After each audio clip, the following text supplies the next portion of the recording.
గురుగారు ఇంకో చిన్న సందేహం. మనకి రుక్మిణీదేవి కృష్ణుడిని ప్రేమించి వివాహం చేసుకుంది చక్కగా. వాళ్ళు అందరికీ కూడా ఆదర్శ దంపతులు. కానీ అయినప్పటికీ సమాజంలో పెద్దవాళ్ళు ఎందుకు ప్రేమ వివాహానికి అపోజ్ చేస్తా ఉంటారు? ఎందుకని అంటే అమ్మాయి యోగ్యతను నిర్ణయించే అంశం ఒకటి ఉన్నది. రుక్మిణి విదర్భ దేశ రాజకుమారి. హ్మ్. ఆమెకు నలుగురు అన్నలు ఉన్నారు. రుక్మి, రుక్మబాహువు, రుక్మకేతువు, రుక్మాంగదుడు, ఒకరిని మించిన వీరుడు ఒకడు. తండ్రి గారు ఉన్నాడు భీముడు, భీష్ముడు. ఈ నేపథ్యంలో ఆ అమ్మాయికి నారదుడు కృష్ణ మంత్రాన్ని ఉపదేశం చేశాడు. ఆ అమ్మాయి పూజించిన ఆ కృష్ణ విగ్రహం నేటికి ఉడుపి క్షేత్రంలో మనం చూడవచ్చు. చెక్కతో చేసిన దారువు మూర్తి. అయితే అగ్నిద్యోతనుడు అనే బ్రాహ్మణోత్తముడిని రుక్మిణి కృష్ణుడికి సందేశం కోసం పంపించి ఆలయంలో ఉండే నన్ను స్వీకరించవలసినది అనేటట్లుగా మనకు సినిమాలు కూడా చూపిస్తూ ఉంటాయి. అలా లేదు కథ, కానీ అలాగే మనం భావన చేయాలి. వచ్చాడు, తీసుకెళ్ళిపోయాడు. ఆంగ్లంలో ఎలోప్ అంటూ ఉంటాం. హ్మ్. ఈ మధ్యన ఒక చిత్రం ఏదో వచ్చింది. అమ్మాయిని నేను ఇష్టపడ్డాను అనుకున్నాడు ఆ అబ్బాయి. ఈ అబ్బాయిని నేను ఇష్టపడ్డాను అనుకుందా అమ్మాయి. ఆ అమ్మాయి వెళ్ళి వాళ్ళ నాన్నగారితో చెబితే వాళ్ళ నాన్నగారు నవ్వేసి, దానికేముంది, మీ ఇద్దరి పెళ్ళి నేను చేస్తాను, నాకే అభ్యంతరం లేదు, ప్రేమ వివాహం కదా, నేనేమీ అభ్యంతరం పెట్టడం లేదు, కాకపోతే ఒక్కరోజు నీ సెల్ ఫోన్ అతడికి ఇవ్వు, అతడి సెల్ ఫోన్ నువ్వు తీసుకో, పాస్వర్డ్స్ ఒకరికొకరు మార్చుకోండి, 24 గంటలు మీ ఇద్దరి సెల్ ఫోన్స్ ఒకరిది ఒకరు తీసుకున్నాక కూడా మీ ఇద్దరి మధ్య ప్రేమ ఉంటే తప్పక మీ ప్రేమను నేను గౌరవిస్తాను. మా కాలంలో 1965లో పుట్టిన కాలంలో ఆ తదుపరి కూడా ప్రేమ వివాహాలను 10 జరిగితే 9 మేమే పాడు చేసేవాళ్ళం, ఒక్కటి అలా జరిగిపోయేది. ఈనాటి కాలంలో 9 మీరే పాడు చేసుకుంటున్నారు అంటాడా తండ్రి పాత్రధారి. నేను చెప్పక్కర్లేదు, మీకు బాగా తెలుసు ఆ సినిమా ఏమిటో, ఆ పాత్రధారి ఎవరో. ప్రేమ వివాహాలు జ్యోతిషం కానీ సంప్రదాయం కానీ నిషేధించలేదు. వివాహాలు 8 రకాలు: బ్రాహ్మ్యము, ఆర్షము, దైవము, ప్రాజాపత్యము, మానుషము, గాంధర్వము, పైశాచికము, రాక్షసము. ఇందులో గాంధర్వ విధిలో జరుగుతున్నటువంటి వివాహాన్నే మనం ప్రేమ వివాహం అంటూ ఉన్నాం. శకుంతల దుష్యంతుల కథ కూడా చెబుతూ ఉంటాం. ఆ తర్వాత శకుంతల దుష్యంతుని వద్దకు వెళ్ళి, మీరు నన్ను పెళ్లి చేసుకున్నారు, వీడు మన కుమారుడు సర్వదమనుడు, నీవెవరో నాకు తెలియదుపో అన్నాడా దుష్యంతుడు, తెలిసి కూడా తెలియనట్లుగా. ఈనాటి కాలంలో కూడా అదే పరిస్థితి కదా, ప్రతిదానికి సాక్ష్యం తేవాలి కదా. సంసారాలు సాక్ష్యాలతో నిలబడవు. సంసారాలు నిలబడాలి అంటే, ప్రేమ వివాహాలు స్థిరంగా కలకాలం ఉండాలి అంటే నమ్మకం ఉండాలి, విశ్వాసం ఉండాలి, సాక్ష్యం కాదు. సాక్ష్యం మీద ఆధారపడ్డ కారణంగానే ఈనాటి కాలంలో ఉండే ప్రేమ వివాహాలన్నీ విఫలమవుతున్నాయి. నమ్మకం అన్న బంధం ఉన్న కారణంగానే అరేంజ్డ్ మ్యారేజెస్, పెద్దలు కుదిర్చిన వివాహాలు కొంతకాలమైన ఆనందంగా ఉండగలుగుతున్నాయి. ఎందుకని అంటే అక్కడ ప్రశ్నించే పెద్దలు ఉంటారు కాబట్టి. సినిమాల ద్వారా మాట్లాడుకున్నాం కాబట్టి, మరింకేదో సినిమాలో నాగార్జున అనే నటుడి చేత ఆ సినిమా సంభాషణల రచయిత ఒక మాట చెప్పిస్తాడు: ప్రేమించుకోవడానికి 2 వ్యక్తులు సరిపోతారు, కానీ పెళ్లి చేసుకోవాలి అంటే 2 కుటుంబాలు ఒకటి కావాలి అని నేను నా ఇల్లాల్ని పోగొట్టుకున్న తర్వాత అర్థమైంది అంటాడు అతడు కదా. వసంతమో మరి ఇంకేదో సినిమా అనుకుంటాను. జ్ఞాపకం పెట్టుకోవాల్సిన అంశం ఏమిటి అంటే, ప్రేమించి పెళ్లి చేసుకోవడంలో కూడా మంచి ఉంది. జ్యోతిషం ఎవరి జాతకంలోనైతే శుక్రుడు కన్యా రాశిలో ఉంటాడో, శుక్రుడు రాహువు కేతువు కన్యా సంబంధంగా ఉంటారో, వారి జాతకాలలో ఎక్కువ శాతం ప్రేమ వివాహాలు అవుతాయి అని జ్యోతిషం చెబుతుంది. సెప్టెంబర్ నెలలో కూడా శుక్రుడు నీచ స్థానంలో ఉంటాడు కనుక సెప్టెంబర్ నెలలో పుట్టిన వాళ్ళు కానీ, కన్యా రాశి కానీ, కన్యా లగ్నం కానీ, అలాగే శుక్రుడు శని కలిసి ఉంటే కానీ, శుక్రుడు కేతువు కలిసి ఉన్నా కూడా ప్రేమ వివాహాలు జరిగే అవకాశాలు ఎక్కువ. అయితే మరి బలం ఎలా? విశ్వాసం. విశ్వాసం కలిగించే గ్రహం గురువు. జాతక చక్రంలో గురుబలం బాగుంటే, పెద్దల ఆశీర్వచనమే గురుబలం. ఈ అబ్బాయి నాకు ఇష్టం, మంచిదే, పెద్దలకు చెప్పండి, యోగ్యతని పరిశీలిస్తారు, తథాస్తు అంటారు. క్రైటీరియా అన్నప్పుడు విశ్వాసం క్రైటీరియా కావాలి. అలా కాకుండా కన్యావరయతే రూపం మాతా విత్తం పితాశ్రితం బాంధవానుకులమిచ్చంతి మృష్టాన్నమితరే జనా, ఇలాంటి ప్రమాణాలతో అందం అనేది ప్రాధాన్యంగా తీసుకొని అబ్బాయిలు అమ్మాయిలు ప్రేమ అనేటటువంటి దాంట్లో వివాహాలు చేసుకుంటూ ఉన్నారు. ప్రియం తర్పణే కాంతవు, మళ్ళీ సామాన్యంగా ఉండే ప్రేమని మీరు సంస్కృతీకరించి ఎక్కడో పట్టుకెళ్ళిపోతారండి అని కాదు. ప్రేమ అంటే ఇష్టం అని అర్థం. నా బ్యాగ్ అంటే నా ఇష్టం, నా చెప్పులు అంటే నాకు ఇష్టం, నా అద్దాలు, నా పుస్తకం, నా ఆహార్యం, నా గెటప్ అంటే నాకు ఇష్టం. ఒకళ్ళ కోసం నేను మారను. అవును, వాళ్ళు ఇష్టపడ్డారని సినిమాలో ఆ సినిమా కథానాయిక ద్వారా వంశీ చిత్ర దర్శకుడు చెప్పిన అంశం ఏమిటి అంటే, ప్రతి వ్యక్తి ఒక ఇష్టాన్ని పెంచుకోవాలి. నాకంటే ఒక ఇష్టం బ్లాక్ అండ్ వైట్. ఒకళ్ళ కోసం నేను మారను. నాకు ఈ అబ్బాయి ఇష్టం అన్నప్పుడు ఆ వ్యక్తిలో ఉండే మంచి చెడు రెండు సమానంగా స్వీకరించే శక్తి ఉంటే ప్రేమించండి. మంచితో పాటుగా చెడును కూడా సమానంగా స్వీకరించే భరించే మనోబలం ఉన్న పెళ్ళిళ్ళు మాత్రమే సక్సెస్ అవుతాయి. లేకపోతే అది పెళ్ళి ప్రేమ అయినా, అది పెళ్ళి పెద్దలు కుదిరించింది అయినా కూడా విఫలం అయ్యే అవకాశాలు ఎక్కువ. ఇష్టం, సహించడం, భరించడం ఇవి ముఖ్యం. పెండ్లికి ఒకనాటి కాలంలో చెప్పే మాట సప్తపదితో ఆరంభం అయ్యేటటువంటి మాట ఒకటి ఉంది. అదేమిటి అంటే, సప్తమం ద్యూ నమస్తంచ ద్యూతంచ మతనస్కర కామో వివాహో జామిత్రం భార్యేతి వినితరిషితం, జ్యోతిష సంబంధమైన నిఘంటు శ్లోకం ఇది. సప్తమం 7వ భావం. ద్యుహు అని అర్థం, ఇవ్వడం. వివాహం అంటే ఇవ్వడం. అమ్మాయి తన శరీరంతో పాటుగా మనసుతో పాటుగా ఇంటి పేరు కూడా ఇచ్చేస్తుంది. ఈ ఇంటికి వచ్చిన తర్వాత అమ్మాయి ఇంటి పేరు కూడా మార్చుకుంటుంది కదా, సమస్తము ఇస్తుంది కదా. మరి అబ్బాయి కూడా ఇవ్వవలసింది ఏమిటి? సమస్తాన్ని, కాలాన్ని. పెళ్ళయిన తర్వాత అమ్మాయికైనా అబ్బాయికైనా ఒకే పుట్టినరోజు ఉండాలి, అది పెళ్లి రోజు. ఒక మనస్సుకు 2 శరీరాలుగా బ్రతికేటటువంటి శక్తి ఉంటే అది ప్రేమ వివాహమైనా, పెద్దలు కుదిర్చిన వివాహమైనా కలకాలం పాటు మనగలుగుతుంది. అలా కాక ఒక ఎల్మైరాకి 2 తలుపులు, ఏ తలుపుకి ఆ తాళం చెవి ఉంది, ఎవరి పాస్వర్డ్ వారిదే అవుతుంది. ఒక గూటి కింద ఉండే 2 పక్షులుగా మారతారు. అంతకుమించి వివాహ ప్రయోజనం సిద్ధించదు. ఇవ్వడం నేర్పే వివాహం ఏదైనా కూడా పరమేశ్వరుడికి ప్రీతికరం. నిజమైన ప్రేమ ఏంటి అని అంటే ఇవ్వగలగడం, అంతే అంతే. యాక్సెప్ట్ చేయడం విత్ మైనస్ పాయింట్స్తో.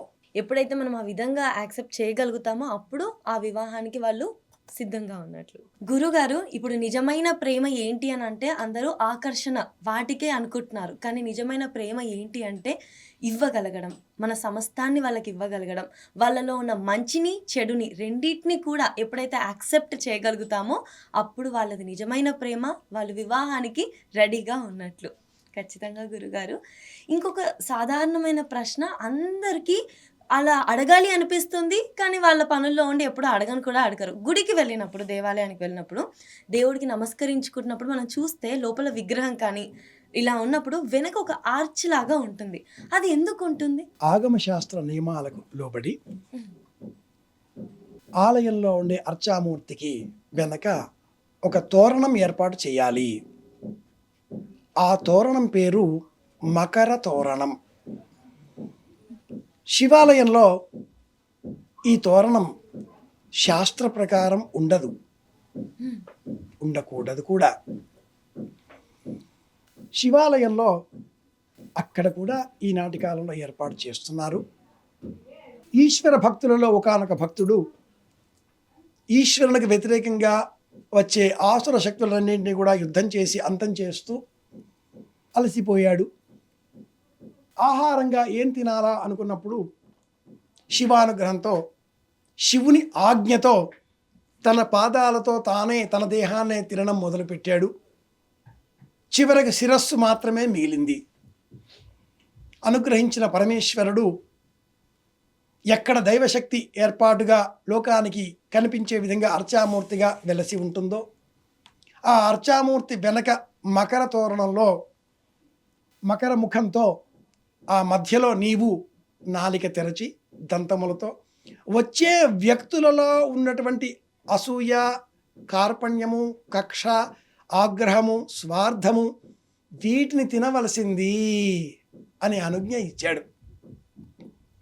మకరముఖుడు ఇంకా అనేకములైన నామాలు ఆ వ్యక్తికి ఉన్నాయి.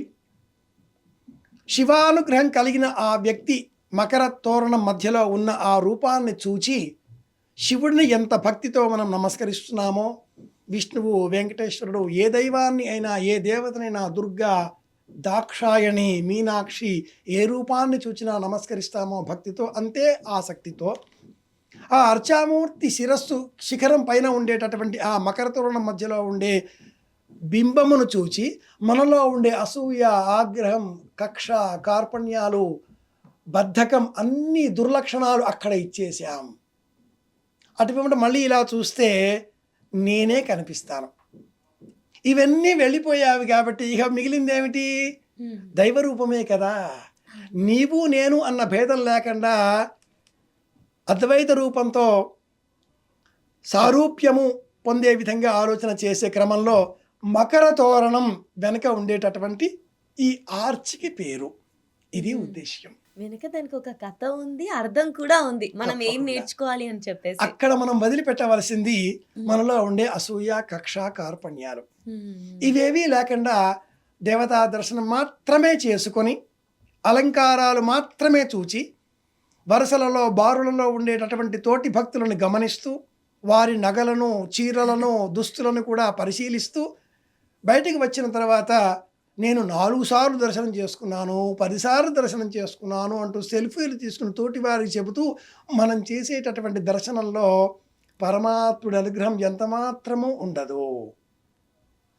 ఆ మకర ధ్వజం తోరణం మీద ఉండేటటువంటి ఆ స్వరూపం దగ్గర మన అజ్ఞానాన్ని, అవివేకాన్ని విడిచిపెట్టాలి. ఇది ముఖ్యం. ఆ శిరస్సుకు ఇంకా అనేక పర్యాయ నామాలు ఉన్నాయి. ఒక్కొక్క ఆగమంలో ఒక్కొక్క పేరుతో ఆ శిరస్సును పిలుస్తూ ఉంటారు. ఆ తోరణం పేరు మకర తోరణం. ఈసారి ఖచ్చితంగా గుడికి వెళ్ళినప్పుడు నేను అది గమనిస్తాను గురుగారు. గురుగారు, అసలు బయట ఇందాక మనము ప్రేమ వివాహాల గురించి మాట్లాడుకున్నాము. మీరు చాలా అందంగా వివరించారు ప్రేమ అంటే ఏంటి అని చెప్పి. ఇంకొక చిన్న సందేహం పుట్టింది అందులో నుండి. బయట కులం అనేది ఒకటి ఉంది కదా, కులం అంటే ఏంటి గురుగారు? కులం అనేది ఈ దేశానికి సంబంధించినంత వరకు క్రైస్తవులు అంటించిన ఒక వ్యాధి. అంతకు పూర్వం సనాతన ధర్మములో ఏ గ్రామానికి ఆ గ్రామం సెల్ఫ్ ఎస్టీమ్, ఆత్మగౌరవంతో బ్రతికేది.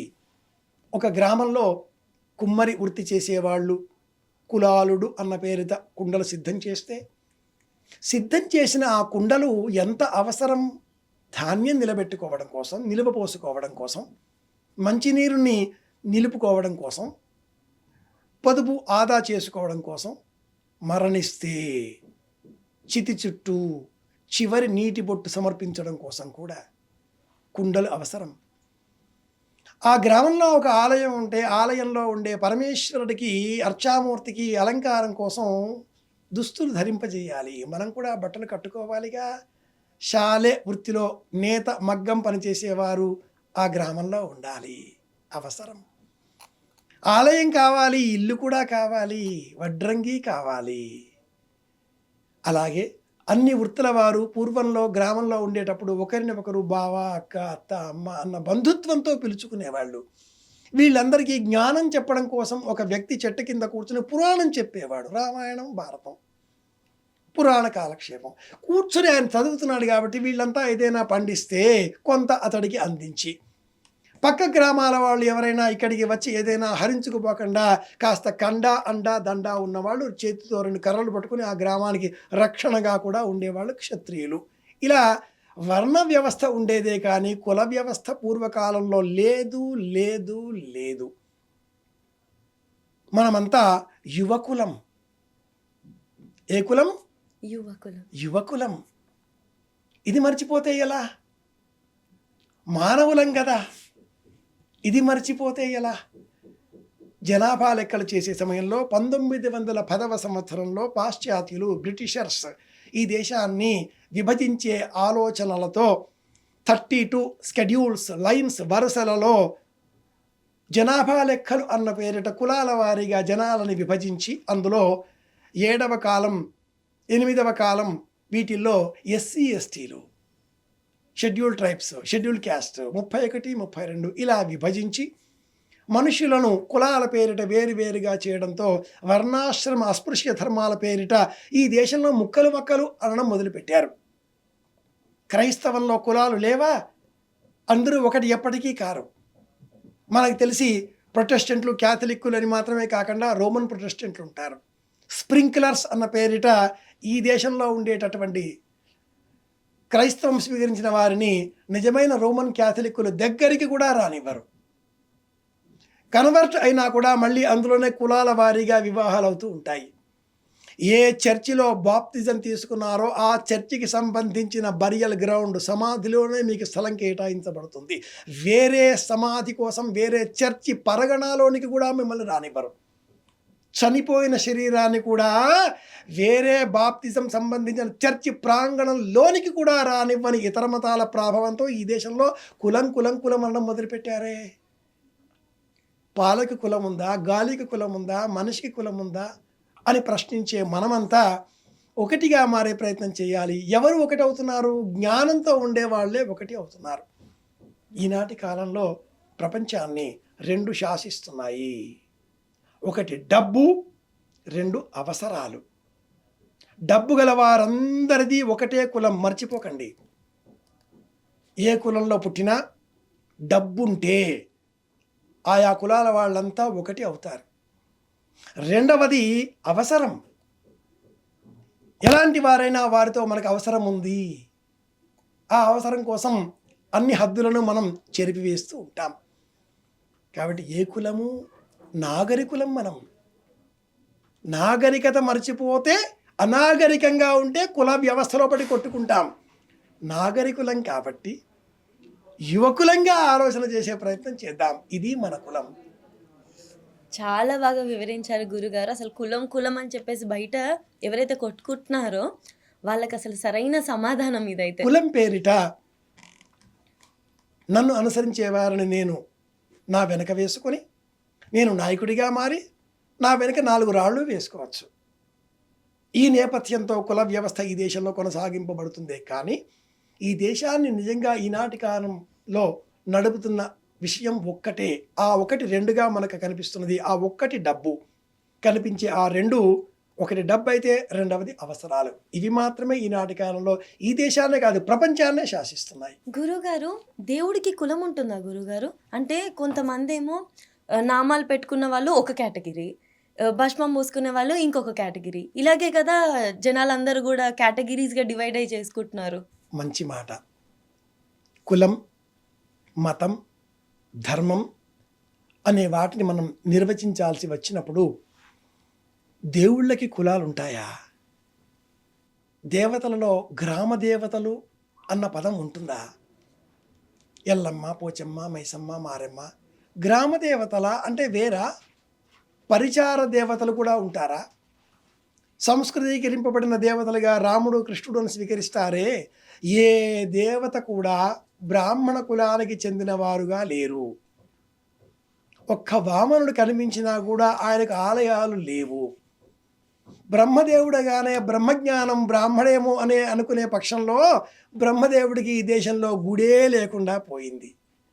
అలాంటప్పుడు నామం పెడితే రాముడు వైష్ణవుడిగా మారిపోతాడా? రాముడికి భస్మం పెట్టకూడదా?